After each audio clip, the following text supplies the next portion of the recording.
Olá pessoal, sou Fernando Noble, paz e bem a todos, e vamos hoje dar continuidade às nossas reflexões a respeito de história da igreja e do anglicanismo.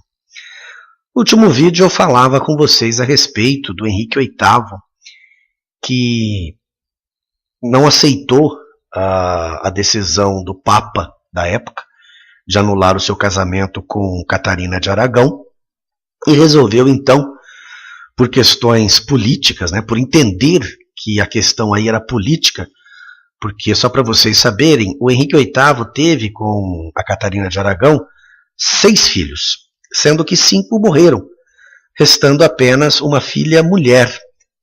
E aí o Henrique VIII entendeu que se ela era a herdeira legítima do trono da Inglaterra, ela se casaria muito provavelmente com o rei da Espanha.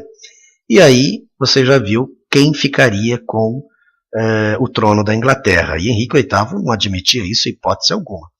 Se vocês quiserem entender um pouco mais dessa história, além de bons livros existentes na área,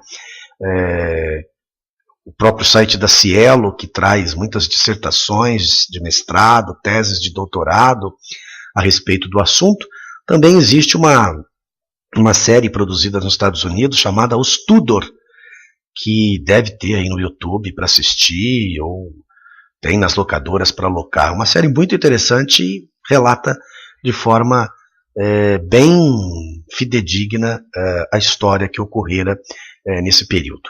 Então, o Henrique VIII deu a proteção ao clero inglês, e o clero inglês, então, passa a ter a vida da Igreja da Inglaterra novamente separada de Roma. Por que novamente? Porque até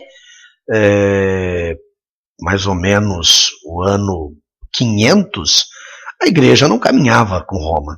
A Igreja era uma igreja autônoma, independente. Depois é que, com a chegada de Agostinho e a proposta de ser uma única igreja, de caminhar como uma única igreja, é que então a Igreja da Inglaterra passou a se vincular a Roma.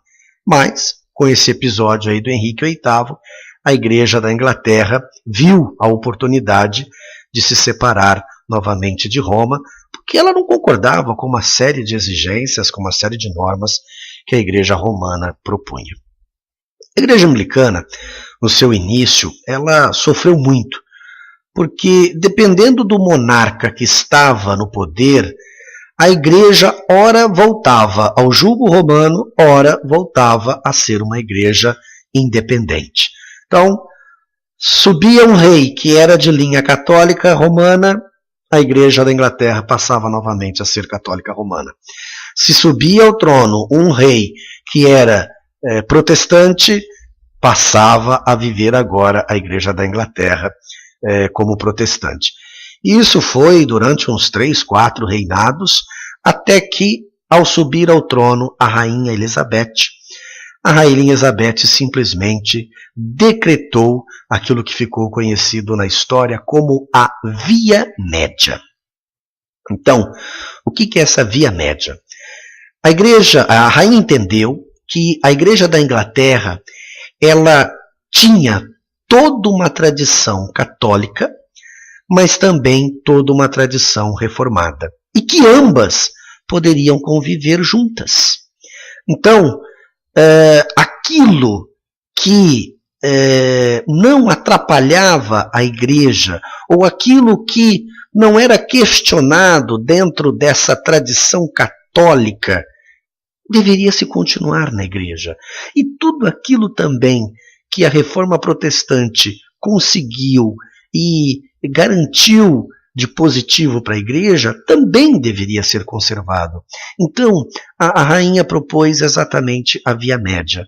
Ou seja, tanto somos católicos, quanto somos reformados, quanto somos hoje, um termo aí que eu não gosto muito, mas vou falar sobre ele em outros vídeos, e vou explicar por quê.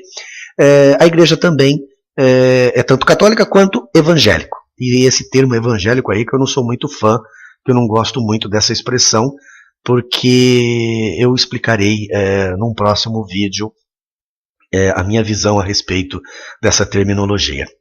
Então, eu sempre costumo dizer, né, e não sou só eu quem digo, mas a maioria dos anglicanos sempre repete essa expressão. Nós somos a igreja mais católica das reformadas e a mais reformada das católicas. Tá? Então, é uma expressão assim muito usada. Somos os mais protestantes dentro do catolicismo e os mais católicos dentro do protestantismo. É interessante isso, né?